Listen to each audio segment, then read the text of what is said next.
Hello, everyone, and welcome to episode 521 of the True Crime All the Time podcast. I'm Mike Ferguson, and with me, as always, is my partner in true crime, Mike Gibson. Gibby, how are you? Yeah, I'm doing okay. How about you? I'm doing great, Yeah. man.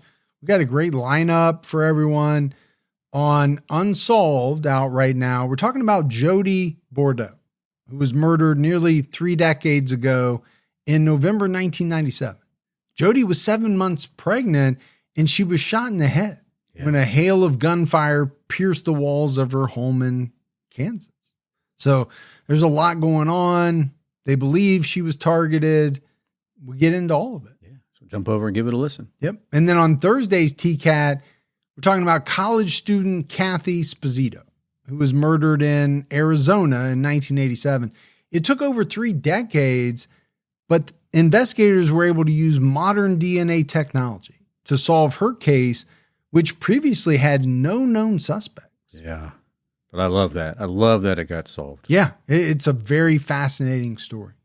All right, let's go ahead and give our Patreon shout outs. We had Tamatha Schaffner. Hey, Tamatha. Savannah Ankrum. What's going on, Savannah? BGM. Well, thanks, B.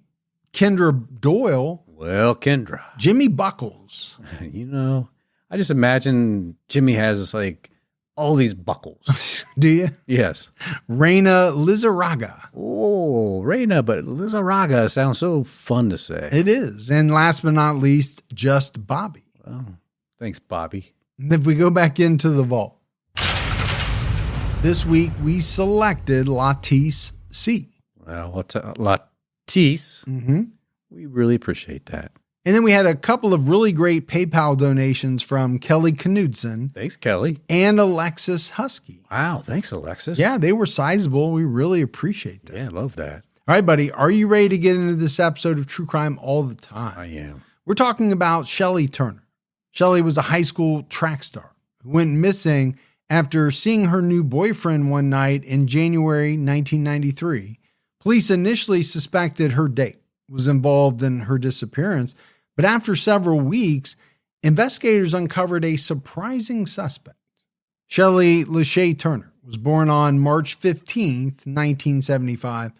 17-year-old Shilie lived with her mother, Vivian King, her stepfather, Clarence Jones, and her 2 sisters in the Overbrook neighborhood of Philadelphia, Pennsylvania. She was a high school track star and a team captain. Friends described her as a natural-born leader. She was also extremely talented. She had so many medals, it was hard for her family to display them all. It's always tough when you have that many medals to figure out what walls to put them on. Yeah, I know your parents had to dedicate a whole bedroom. One of your brothers had to give up his bedroom just so they could display all your medals and trophies and all of that. We did have the Circle of Excellence. It was said that Shilie ran everywhere, even to the grocery store. She was nicknamed Burner because her teammates said she ran so fast, she burned up the track. In the summer of 1992, she finished 5th in the national championship track competition in California. Her prized possession was a pair of white sneakers autographed by Olympic gold medalist Florence Griffith Joyner, which were signed at the competition. Wow, that's a nice little trophy to get. It is. I remember Florence Griffith Joyner. She was an amazing track star for, the U.S. Olympic team. Yeah. At the time of her death, Shilie had won a scholarship to Clemson University in South Carolina, but she was still deciding between Clemson and Florida A&M. It's a tough decision. Well, I think it just kind of shows you what type of athlete she was. Obviously, finishing 5th in a national championship, that's pretty good. Typically in that type of sprint races, it doesn't, there's not a big gap between 1st and 5th. No, it's not like you're lapping people or you're running away for most people. Yeah. They're usually pretty close. But, Clemson's a big university, so a lot of people, it seemed like maybe were after her to run track. But her biggest dream was competing in the Olympics. Shilie's track coach, Tim Hickey, said this was not a far-fetched dream. Shortly before her death, she broke a state indoor track record by running the 800-meter race in 2 minutes and 15.3 seconds. Wow. Impressive. Seems pretty quick to me. Yeah. Now, I'm not a runner. I don't claim to run. I don't like to run. Hickey told the Philadelphia Daily News she was a national class runner. She ran so well at so many types of races, she had tremendous range. Well, that's what makes a really good track star for a university, because not only can she run her events, but you can also pop her in other places as needed. Yeah, and maybe some of the medley races, The relays, relays and things like that. Hickey also spoke about Shilie's humility, saying she never made a big deal out of running or winning. She had that star quality as an athlete and a person. I think that's hard for some people to come by. It is, because let's face it, you can get a really big ego when you are viewed as a star. And that ego can kind of turn you into a different person. Yeah. For some people. It doesn't sound like it happened to her. People talked about, the fact that she was humble and she just never made a big deal about, any of it. By the way, do you need me to refill your M&M bowl there before we continue on? Because I know that's something that you require. Are you trying to say that I have a big ego? I'm not saying First of all, I don't like M&Ms. The peanut ones. Come on. I do like the peanut M&Ms. But you know darn well it's in my clause that I only get the yellow ones. Which is weird, because most people only want the green ones. Yeah, I'm into the yellow ones for whatever reason. Shilie was a good friend and a positive influence on her teammates. When her close friend got pregnant in their junior year of high school, she encouraged her to stay in school and to rejoin the track team. There did seem to be tensions, though, in Shilie's home life. She was often quiet and wasn't the type of person who complained often, but she did mention some conflict with her mother, Vivian, and told others she couldn't wait to graduate and go to college. According to Shilie's friend Quanda, as quoted by Oxygen, Shilie had a normal relationship with her mom, but Vivian worked long hours as a nurse's aide, so Shilie did most of the housework and took care of her little sister. It's a lot of responsibility. It is. And, you're going to school, you've got all of this track time and practice and meets and all that. It could take a toll. I could see that. Back in 1993, Shilie's friend Quanda told the Philadelphia Daily News that Shilie mentioned Vivian's mood swings. She said sometimes she'd act crazy. She'd fly off the handle, and they said she had a drinking problem. I remember her saying she couldn't wait to graduate and go to college. Yeah, you probably just wanted to get out of that environment and kind of thrive in your own space for a while. Yeah, I could see that. On the night of January 17th, 1993, Shilie told her mother she was going to a dance with a friend. She was expected to be home around 1 a.m., but she never returned. Vivian did not report Shilie missing until January 19th, almost 48 hours later. Yeah, that's kind of rough. That's that critical timing. And it seems strange. I'm sure we're going to dive into it. A mother waiting 48 hours to report her daughter missing. Vivian noted that Shilie hadn't come home from seeing a friend and had missed a track meet, which was highly unlike her. To me, seems like even more of a reason to report her missing early. It's a big red flag. It is. I don't want to badmouth Vivian here, but, you kind of have to talk about it. Yeah. Investigators soon discovered that Shilie had a secret boyfriend named Shaun Williams. Shaun and Shilie had only been dating for about 2 weeks, but they had grown close in that time. Shilie's friend Andrea admitted she was not going to a dance the night she disappeared. She was actually going to hang out with Shaun. Shilie got ready for the date at Andrea's place, and Andrea agreed to cover for her if Vivian called. Andrea even loaned Shilie a leather jacket before she left. I mean, what kid hasn't fabricated a story to go out with somebody and not tell their parents? No, you've been pretty honest about some of your fabrications, staying over at this person's house or that person's house when you weren't doing any of that. I know. Shaun told the police they spent the evening at home with his family. They listened to music in his bedroom, and when they realized it was around 1 a.m., Shaun walked Shilie to the bus stop so she could go home. He said he last saw her getting on the bus at 10th Street and Girard Avenue. So, not hard to imagine, but Shaun was an early suspect. But he was cleared after investigators found the bus driver working that night. He saw the couple part ways. Shilie boarded the bus alone and got off alone at 60th and Girard, about a 6-block walk from her home. I'm sure Shaun was happy that bus driver remembered him. Yeah, because without it, okay, he's probably staying firmly cemented on the radar. Yeah. People in the neighborhood said this wasn't a particularly safe area in the daytime, and at night it could be very dangerous because of drug activity. Shelley's friends and family felt certain she didn't run away. She was in good spirits, and as we've talked about, she had a ton going for her. Speaking to the Philadelphia Daily News, Vivian speculated that since Shilie was a fast runner, she would have been able to escape an attacker. They would have had to take her by surprise, or someone she knew offered her a ride. Yeah, they'd have to either surprise her or confine her in a way that she couldn't escape. Yeah, but like you and I talk about often, you can be fast, you could be a black belt in some martial art, you could be armed. But if you're taken by surprise and maybe incapacitated from behind, all of that kind of goes out the window because you never get a chance to use it. Vivian noted that normally Shilie took a trolley that dropped her off just 2 blocks from home, but perhaps she didn't want to wait, so she took the first bus that came. A week after Shilie disappeared, Vivian told the Daily News that she hadn't given up hope.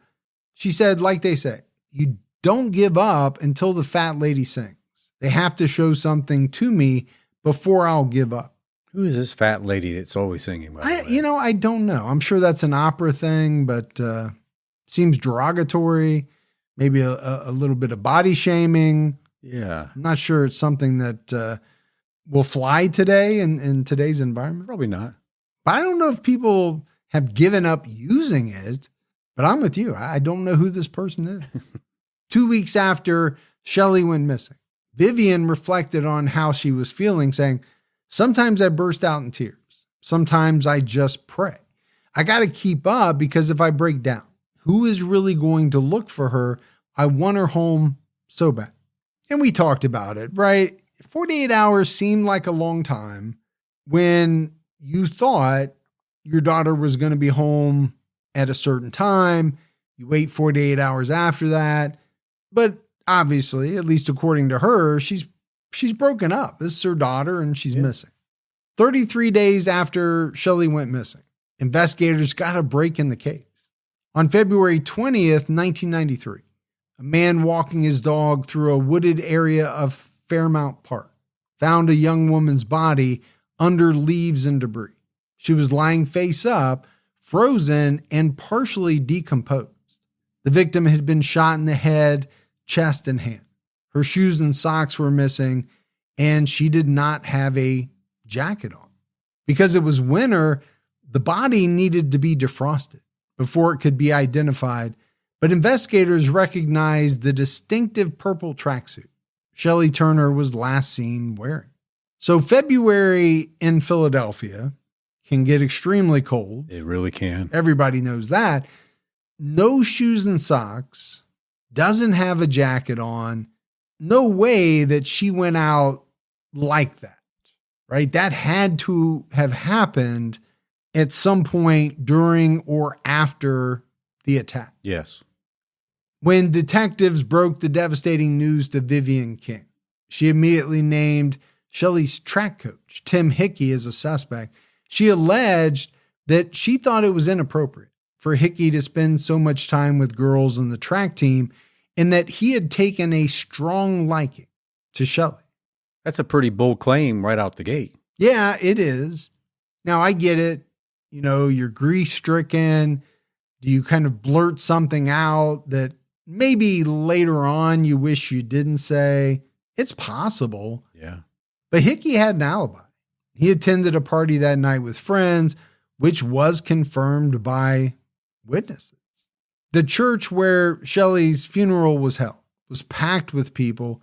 Journalist Yvonne Laddie attended the service and thought it was strange that Shilie's sisters were crying. But her mother was waving at people and approached Yvonne to ask how she was doing. She thought it was strange that her sisters were having a breakdown, but her mom seemed pretty chill. Yeah. Now, could it be that a person is all cried out by the time the funeral occurs? Possibly. But it is going to look pretty strange. Yeah. Right? When the rest of the family is sobbing uncontrollably and you as the mother are almost acting like you're playing host at a house party. But some people just have a weird way of acting during this time. That's true. Yeah, you have to be careful, right, about putting too much emphasis on how someone is acting in a certain situation. But I do think we have to keep it all in mind, right? The 48-hour wait to report Shilie missing, the way she's acting at the funeral. Okay. Does it mean something? Does it mean nothing? After the funeral, Vivian went on a local radio show to discuss the case. To the host's shock, Vivian described in detail what Shilie looked like as she was killed, mentioning details such as her teeth were glistening in the moonlight. What? That is so strange. It really is. After the interview, the radio host called the police, who agreed that the details were something only the killer would know. Her teeth were glistening in the moonlight. So this was not, hey, this is what she looked like when she was found. Right. This sounds like this is what she looked like when she was killed. And who would know that besides the person that killed her? Well, the police obviously thought it was strange. The radio host thought it was strange. And investigators had been hearing stories that Vivian and Shilie had a rocky relationship sometime on the afternoon of March 6, 1993. Vivian called detectives and said she had been hearing rumors about herself. Okay. So she wants to get some details from the police. What's these rumors about? Yeah. Or maybe wants to get ahead of things. Or neighbors told the Philadelphia Daily News that detectives were in the neighborhood that day, asking if anyone knew about problems between Vivian and Shilie. When Vivian called detectives, she asked if they thought she needed a lawyer.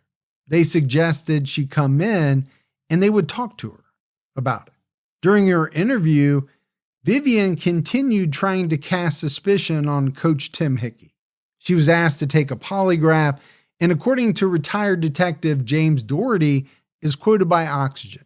Vivian put her head back and opened her mouth really wide. An ungodly laugh came from inside her. He said, to this day, I still get chills in my bones. I got chills just thinking about it. You're taking a polygraph about the death of your daughter. At what point does that evoke the response of this maniacal laugh? Yeah. It seems so strange. Vivian failed the polygraph. When she received the results, she began crying and said, "You must think I'm a monster. Only a monster could have done this." Yeah, I do. And I think they might have thought she was a monster for a number of different reasons, right? You have the waiting 48 hours. What's that all about? Acting strange at Shilie's funeral. And now this kind of strange interaction where you're being asked questions and you open your mouth really wide and like cackle. I'm trying to picture it. Folks, August is the perfect time to hit the reset before the autumn rush begins. And honestly, at least for me, I can't think of a better place to start than my closet. And that's why I love shopping at Quince. And Quince is all about fewer, better pieces. Their clothes are made with premium materials, built to last, and designed to become the ones you reach for every day. And my wife and I have been ordering from Quince for a couple of years now, and this is definitely true. We find ourselves wearing things we bought from Quince more than the other things we have in our closet. And everything at Quince is priced 50 to 80% less than similar brands. They can do this because they work directly with ethical factories and cut out the middlemen, so you're paying for high quality, not brand markup. And my closet now includes a lot of pieces from Quince, but my go-tos continue to be their flow knit activewear line. You know, whether it's shorts, tops, lounge pants, all of it is amazing. So upgrade your everyday. Download the Quince app for app-exclusive offers, or go to quince.com/TCAT. Get free shipping on your order and 365-day returns, now available in Canada and the UK too. That's QUINCE.com/TCATT. Eventually, Gibbs, Vivian confessed to killing her own daughter. Wow. How do you do that? I know we've done other cases where parents have killed their kids, but how do you do that? Well, most people listening cannot imagine any scenario, right, where it would even get close to that point. Vivian recalled that she was drinking heavily while waiting for Shilie to come home when Shilie walked in around 3 a.m. They got into a physical altercation. She was angry with Shilie for staying out past her 1 a.m. curfew and accused her of hanging around the wrong people. She claimed Shilie armed herself with a knife. Vivian went upstairs to get her gun and ordered Shilie to get into the car. She told her she was going to take her to the police station, but instead she drove her to Fairmount Park. Vivian said, "I told her to get out of the car if she wanted to fight me." They got into a physical altercation again at the park. Vivian claimed she hit Shilie with the butt of her gun. When Shilie went to pick up a bottle, Shilie lost consciousness, and Vivian shot her in the chest, hand, and head. Okay, tell me on what planet this story makes an ounce of sense. Only in Vivian's head. Yeah, because I don't understand it at all. No. I get it. You're upset if your daughter comes home 2 hours past curfew. I understand that. You're upset. But now you're saying that this girl, who by everyone's account is a great person, her first reaction is to arm herself with a knife. Then your reaction is to get your gun to defend yourself, I'm assuming is what she's saying. Yeah. But then you order her into the car, tell her you're going to the police station, but you go to the park and you say, "Hey, get out of the car if you want to fight me." None of this makes sense. And every mom listening to this is total BS. Yeah. Nobody would do this.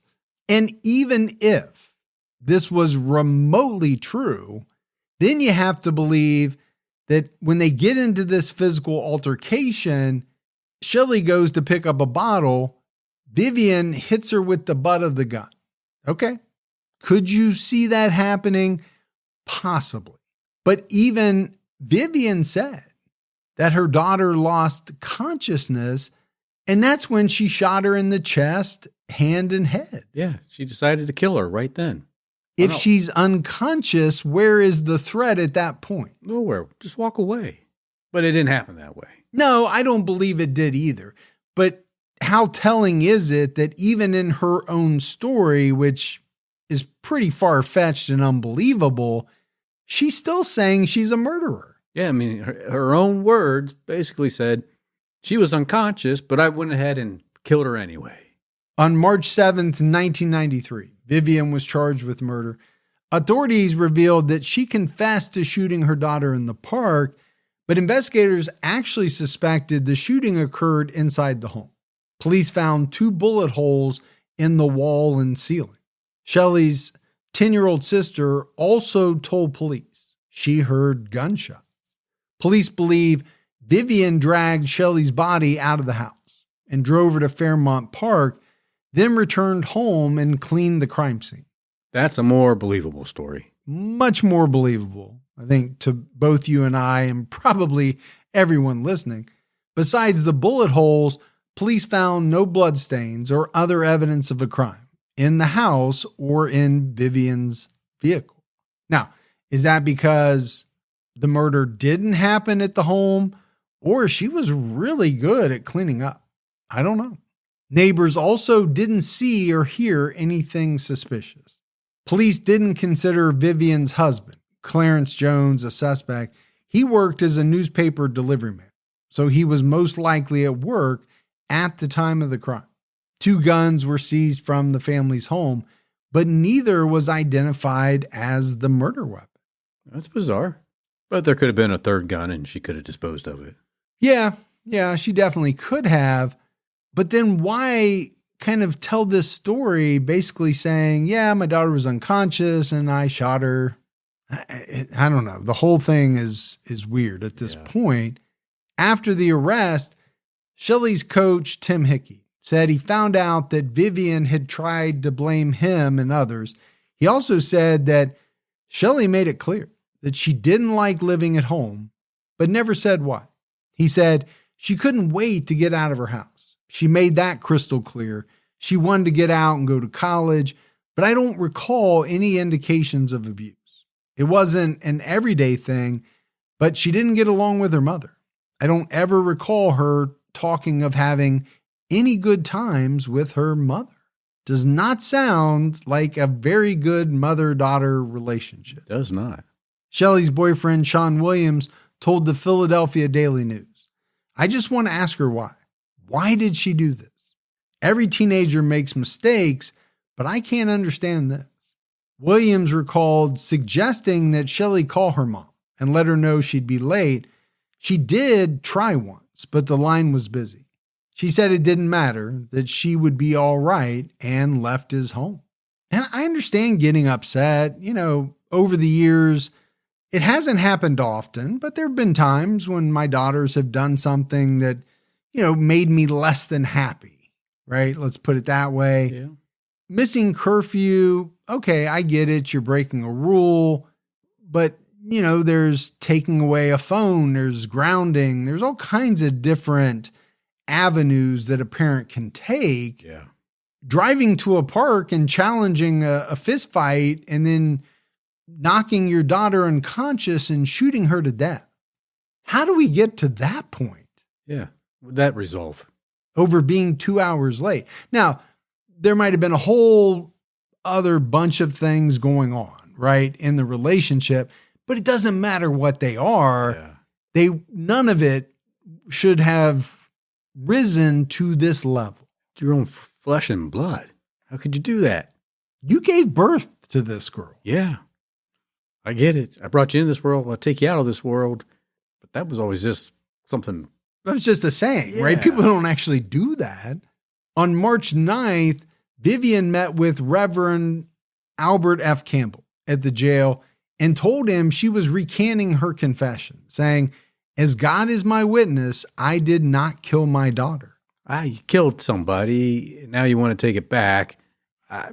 Well, the taking back or the recanting of a confession very rarely goes well, right? Let's be honest about that.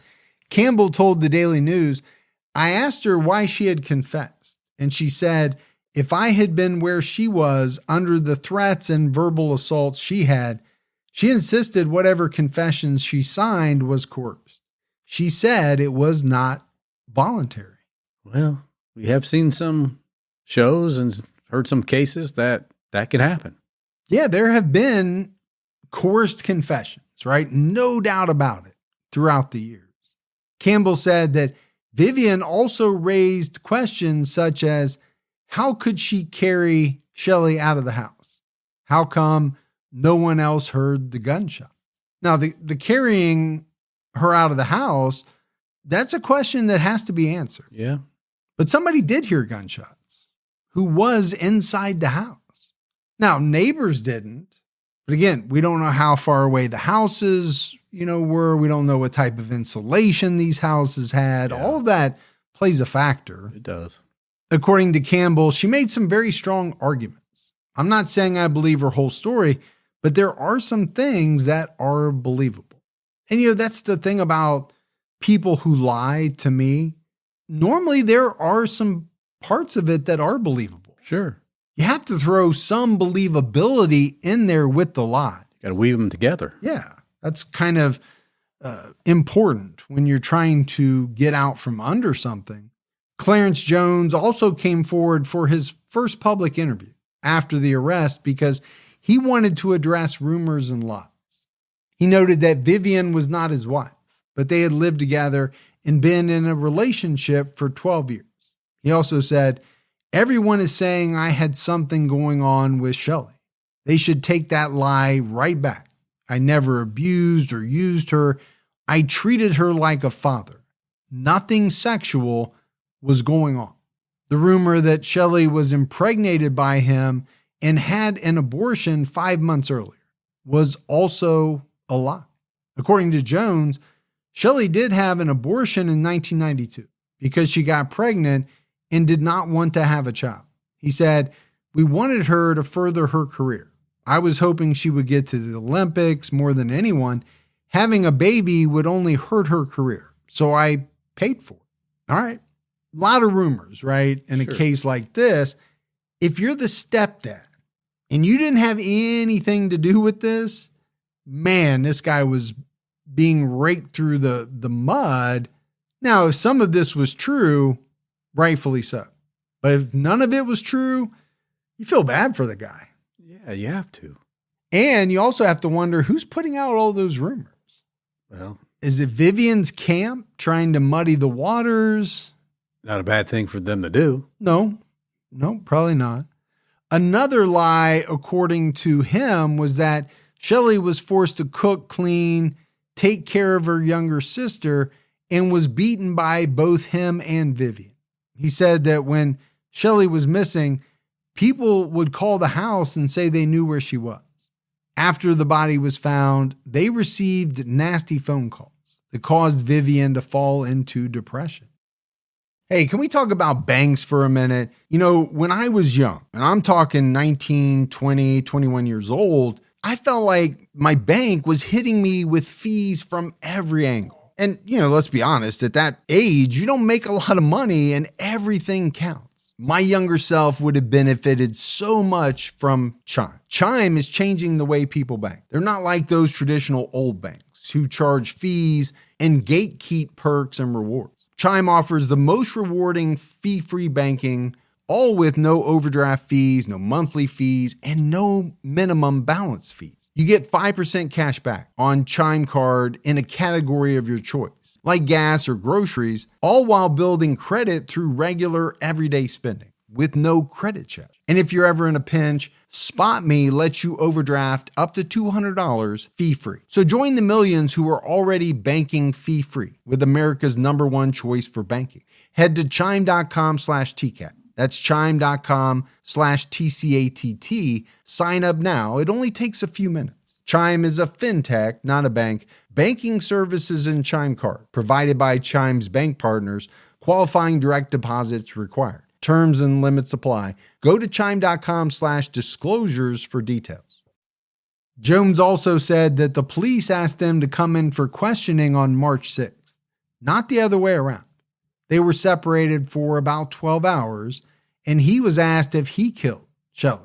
And about the rumors, Jones said he passed a polygraph. He also said his daughter Clara told him she was afraid to tell him about what she heard that night, fearing what Vivian might do to her. So people were afraid of Vivian. Well, Clara was, for sure. He said when he left for work at 3:30 a.m. on January 18th, Shilie wasn't home. He got home at 7:30 a.m. and Vivian was awake but lying in bed. She said Shilie was probably at a friend's house. He saw no blood or other evidence of violence in the house. He didn't know what to believe. And he said, "I'm confused. This has got me messed up in the head. I don't know how they made her say that." Sometimes it doesn't have to be voluntary. They just keep putting stuff in your head. He also said that Vivian was not an alcoholic and that their family was stable. It wasn't a troubled household, no more than anywhere else. she hit Shilie, but when I was there, I stepped between them. So again, if you didn't have anything to do with this, I could see how you would be very confused. Yeah. A lot of moving pieces. And, you know, nasty phone calls, a lot of rumors swirling, some that involved him. But he is, Gibbs, I think, deep down, kind of defending Vivian more than anything else. You know, saying she wasn't an alcoholic. Her confession was involuntary. Now, he did say it wasn't a troubled household, but she did hit Shilie, and he had to step in between them. It's one off. Maybe it's not a trouble household, but. Well, it also, I guess, depends on what he means by the word hit. Yeah. Are we talking spankings? Or are we talking slaps across the face? Because there's a big difference in some of those forms of punishment. It depends who's doing the spanking. Well, we're not trying to dip into your sordid personal life here, if that's where you're going. But, you know, again, words matter, right? And when you don't have all of the context, then there's a little bit of gray area there. Yeah. To me, I would use the word spank if it was a spanking. Hit, in my mind, is a much different word. Well, I agree with you. But I don't know what he meant. Jury selection for Vivian's murder trial started on October 13th, 1993. In opening statements, ADA Judith Rubino told the jury that Shilie was a track star who could possibly qualify for the 1996 Olympics. Instead of being proud of her daughter, Vivian, who also ran track in high school, didn't go to her track meets and caused trouble in the household. She said she was a drinker. She had a terrible temper, cursed at people, and was known to always carry a gun. So maybe I don't want to see my daughter be successful because I didn't get my chance to do that and just hold that anger over. Yeah, I think it can go a couple of different ways, right? People can be extremely proud of their kids' achievements, especially when they're, you know, let's say in sports at a very high level. Some people can live vicariously through their kids. And then some people can be resentful because their kids are accomplishing things that they wish they could have, but they never did. And that might be what we're talking about here. Yeah. Vivian signed a statement admitting she was drunk when she shot Shilie. Back during her original interrogation? Yeah, that's what I'm thinking. The prosecution also noted that a week after Shilie was reported missing, Vivian packed up a box of her trophies and sent them to Shilie's father, Alvin Turner, who did not know he had a daughter with Vivian. So two things with that statement, right? I mean, one, he didn't even know. What the heck? And more importantly, what are you doing sending him trophies and stuff right after she's been reported missing? Well, if you don't know that she's not coming back, right? That seems like such a strange thing to do. Yeah. Why would you get rid of anything? But maybe it's because she already knew what had happened and knew she wasn't coming back. Yeah, just cleaning house. Defense attorney Jack McMahon argued that the police didn't have evidence that Vivian killed Shilie. The police accused, threatened her, yelled, cursed, and then they would leave and come back over and over again, and they kept at her. Vivian confessed to end the emotional abuse. He noted that Vivian did not have a registered .38 caliber gun, which had been identified as the murder weapon. The murder weapon was never recovered. The prosecution countered that guns are easy to get, and Vivian could have disposed of it. And I think you said that earlier. I mean, it would be pretty dumb to use a gun registered to you and then return that gun to a safe in your home. Yeah, it'd be really stupid, but there's a lot of stupid people out there. McMahon noted that Vivian's 10-year-old daughter and Clarence Jones were home in the early hours of January 18th, But no one heard an argument because Shilie Turner never came home that night. The defense argued that she was killed by a robber as she was walking home. The medical examiner testified that a bullet went into Shilie's brain and another went into her left cheek. She was shot in the back of the head, back of the neck, and in the chest and hand. She had 2 distinct blows to the forehead, but the medical examiner couldn't say if she was knocked unconscious by these blows. But to me, the medical examiner's testimony is kind of lining up with what Vivian told investigators. That's the way I'm looking at it. All right. Hit her in the head with the butt of the gun. She was unconscious. And then I shot her a number of times. The jury heard from Mary Mason, the talk show host for WHAT Radio, who interviewed Vivian before her arrest. Mason testified that Vivian described how Shilie reacted as she was being shot. She said Shilie threw up her hands in the air to defend herself. Her pearly white teeth were glistening. I mean, if that's not, I was at the scene, I don't know what to make of it. Mason testified, I asked her if she knew what she just did. She described the killing of her daughter. And I asked her woman to woman, mother to mother, if she shot Shilie. She said she was not a killer, and I just assumed the detectives told her that. But obviously we know the detectives didn't, because they were shocked, because they don't know how anyone could have known that but the killer. Yeah. The ADA noted that only photos of victims' heads were shown to relatives for identification, and that the defensive wounds on Shilie's arms would not have been described to Vivian. Mason interviewed Vivian before Shilie's body was found, and after the funeral. Vivian wanted to go on the show because of rumors. Mason recalled, every day we were getting phone calls that the mother did the killing. It was so horrible, I just ignored it.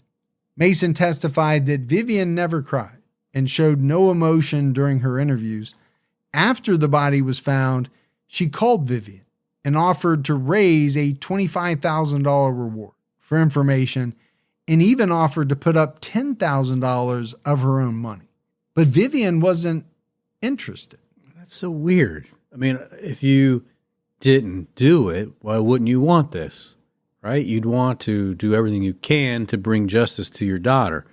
Now, if you did it, then you wouldn't want this. No, I'm saying if you did it, you would want it too. You're trying to... Oh, absolutely. You're trying to make it look like you didn't do it. Yeah, you want right? to throw them off. So by saying, nah, I don't want to put up a reward, you're just throwing yet another red flag against you. Yeah, you really are. Shilie's track coach, Tim Hickey, testified that Vivian didn't pay attention to what Shilie was doing in track or in school, only to what she wasn't doing around the house. He called Vivian's treatment of Shilie mental abuse. When he spoke to Vivian, she often called Shilie a bitch. That's nice. Your daughter, and that's how you're going to describe your daughter.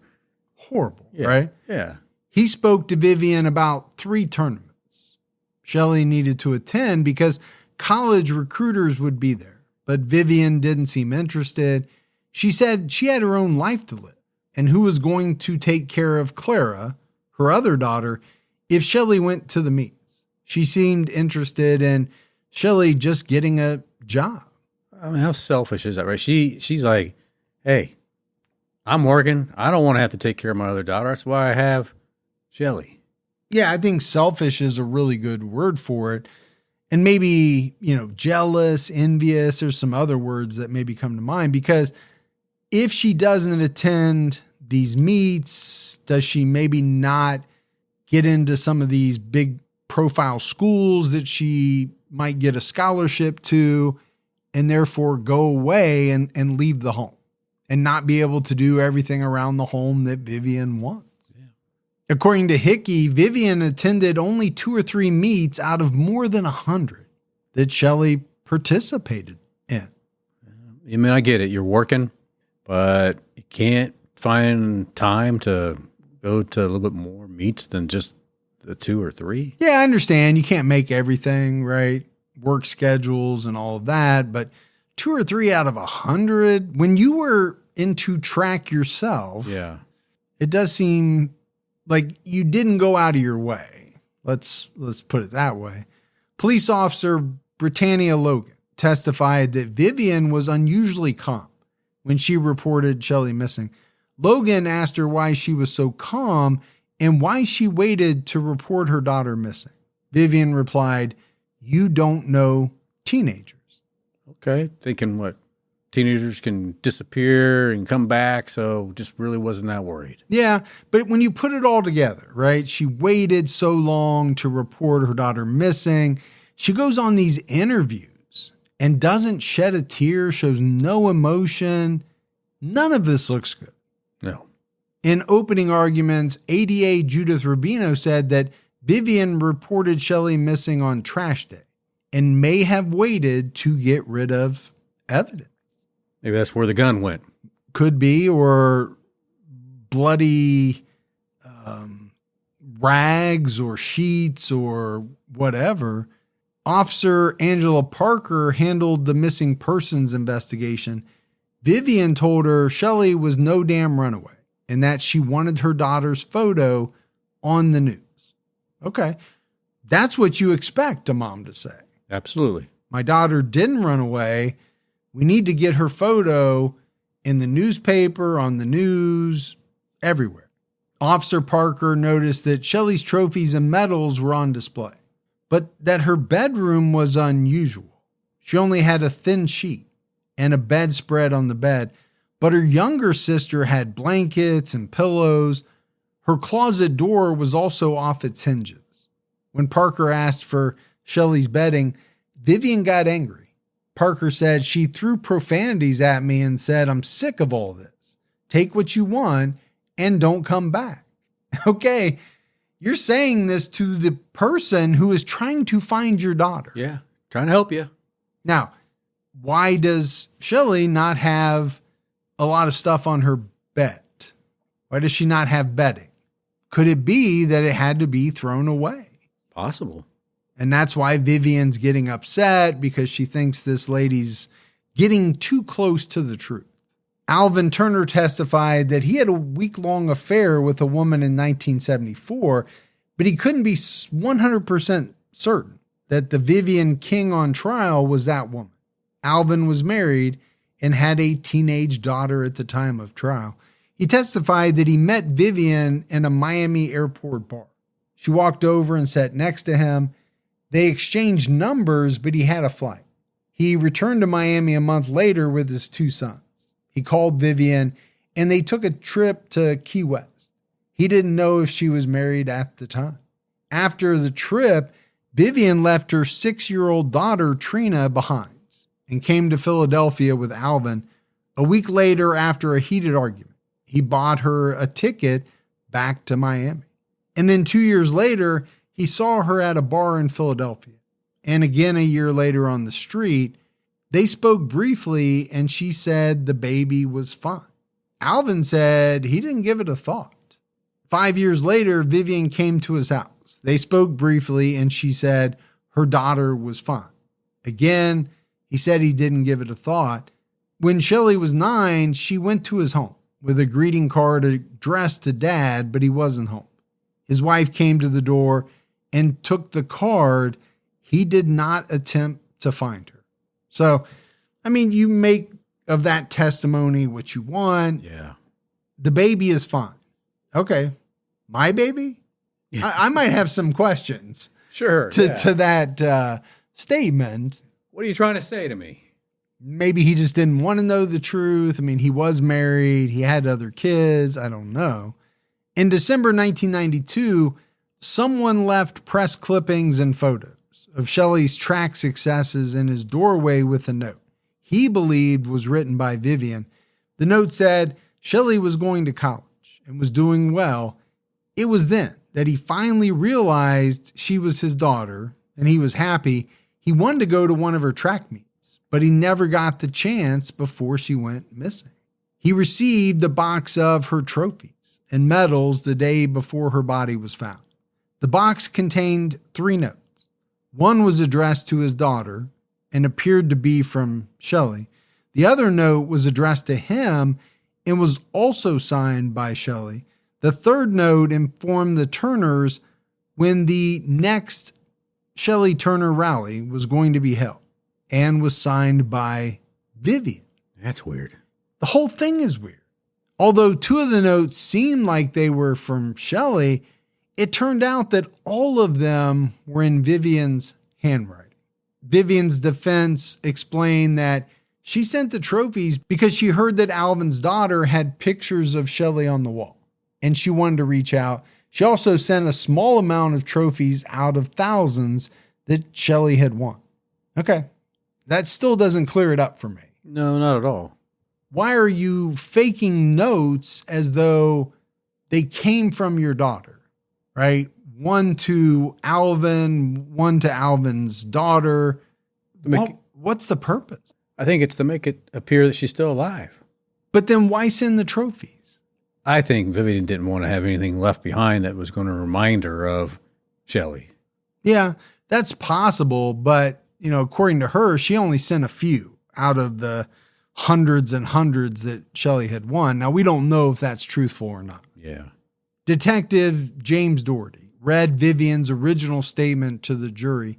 In her statement, Vivian said Shilie came home around 3 a.m. Vivian was drunk and was in the kitchen getting food. I asked her where in the hell she was coming from at that time of night. She told me she was tired of me getting on her case. They began fighting. Shilie grabbed Vivian by the chest and hit her. Vivian grabbed Shilie and spun her around. Shilie grabbed a knife and said she could never please her mother. Vivian said, I asked her what she was going to do with the knife, but I don't remember what she said. And then I ran upstairs and she followed me up there and I went under my mattress and got the gun, my gun, and she came toward me and I hit her on the side of the face with the gun. She told Shilie she wasn't going to live there anymore and she was going to take her to the police station. She got her gun and told Shilie to get in the car. As they drove, according to Vivian, we were arguing and she was crying and she was telling me how she hated me and it made me madder because of all that I had done for her. I asked her if she wanted to fight me, but I don't remember what she said. She drove to the park and stopped in the grass. She told Shilie to get out and asked her if she wanted to fight. Shilie said she did, and they walked into the woods. That's when she picked up a bottle, and Vivian said she hit her on the side of the head on something on the ground. She was just laying there and not saying anything. She was just laying there with one hand kind of up by her face. Then I just shot her. And I know Vivian has said that this statement was coerced. And maybe it was, maybe it wasn't, right? There's really no way for us to know. Yeah. If it wasn't, this is about as damning as it gets. It really is. She told the police that she and Shilie were having problems before the shooting because she had been hanging around a bad crowd. Vivian's youngest daughter, Clara Jones, testified that she never heard Shilie come home. On the morning of January 18th, she had a way of telling who was arriving home based on their footsteps. Shilie always ran inside. Well, you do that here. Yeah, it's kind of funny because you and I know who in the family is walking around based on the sound of their footsteps. Yeah. And once they're identified, there is heck to pay. They get a phone call. They do, by you, right here, right then. Clara's statement about hearing the gunshots was not allowed into evidence because both the prosecution and the defense believed it was false. And that's interesting. Yeah. Clarence Jones testified that he got up at 2:30 a.m. for work, and Shilie was still not home. He made coffee and left at 3:30 a.m., and she was still not home. Vivian was asleep in her room when he left. And this is interesting because according to Vivian, Shilie got home around 3 a.m. Right. And Clarence is saying, no, I left at 3:30 a.m. and she still wasn't home. In cross-examination, the prosecutor noted that Jones told police he left home at 2:30 a.m., which he denied. He did admit he and Vivian were sleeping in separate rooms and had separate lives. Vivian got on the stand towards the end of her trial. The prosecutor read her confession line by line and asked why she said certain things. Vivian repeated, "I don't remember. I don't recall what I said. I had to tell them something, and I did." And it's interesting. She remembers some things during the confession, but then she says, "Well, I don't remember what Shilie said," right? In response to what I told her. And, portions of her confession were true. She had been drinking. She had been having trouble with Shilie ever since her abortion. She did call the mother of Shelley's best friend the day after she disappeared. Vivian explained she had to make up a story so they would stop questioning her. She confessed to hitting Shilie with the butt of her gun because she saw a photo that showed bruises over her eyes in the medical examiner's office. She said she killed Shilie in the park, but the detectives who interviewed her were saying she did it in the home.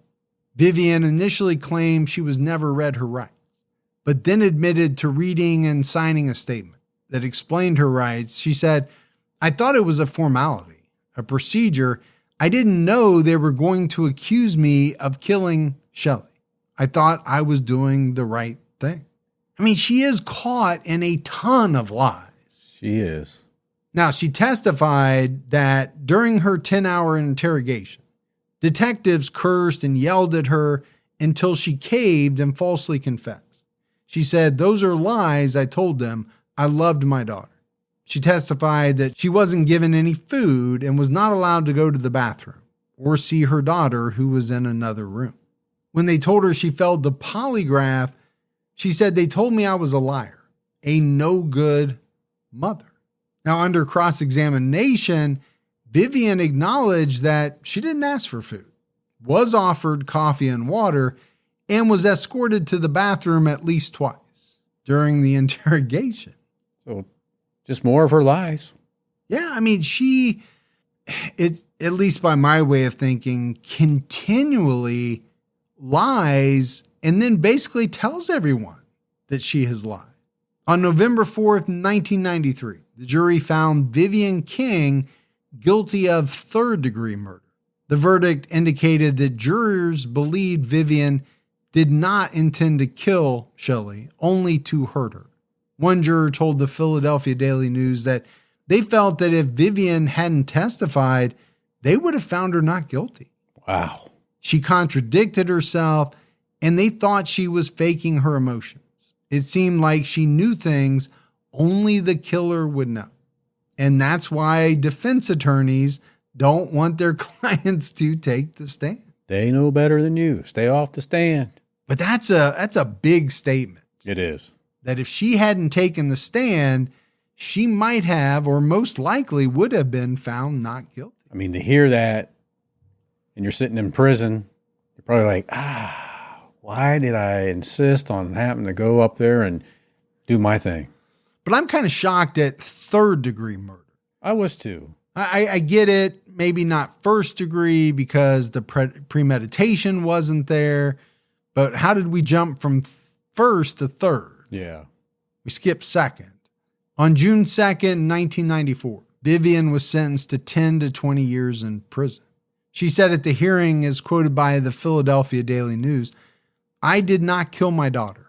I know the jury found me guilty of the crime. I know you have to do what you must, sir, but I must ask you to be lenient with me, sir. Just give me a chance to prove myself that I am not the person people say I am."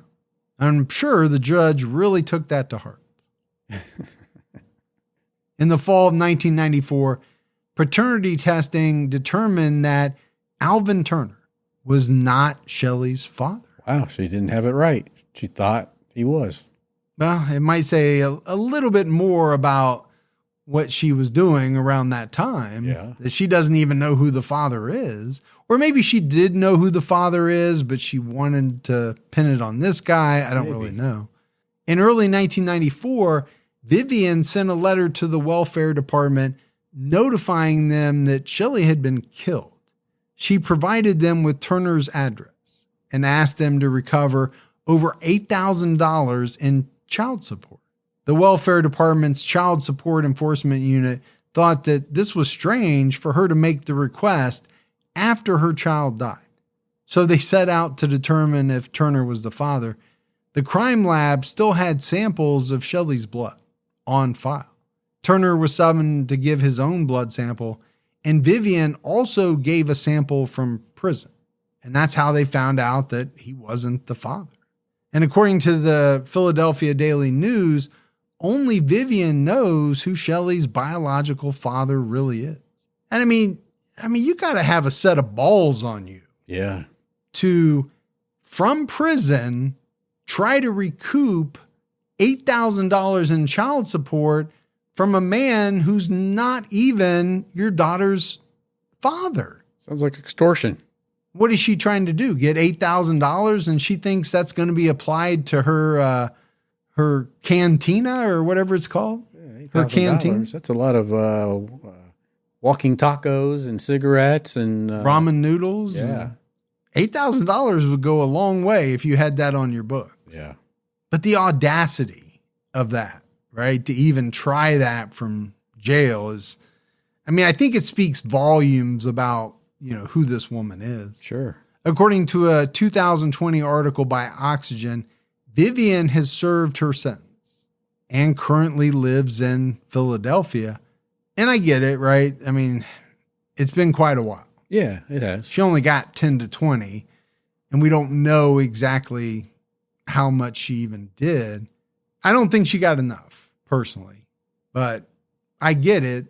If you come back with third degree, well, there's a sentencing guideline. There is. That the judge has to work with. I'm still not exactly sure how they arrived at third degree, but they did say without her testimony, they probably would have found her not guilty. So maybe that was it was good that they even got that. Well, maybe just the jury was comfortable coming back with third degree. Yeah. And sometimes, maybe compromises are made within the jury room. You never know.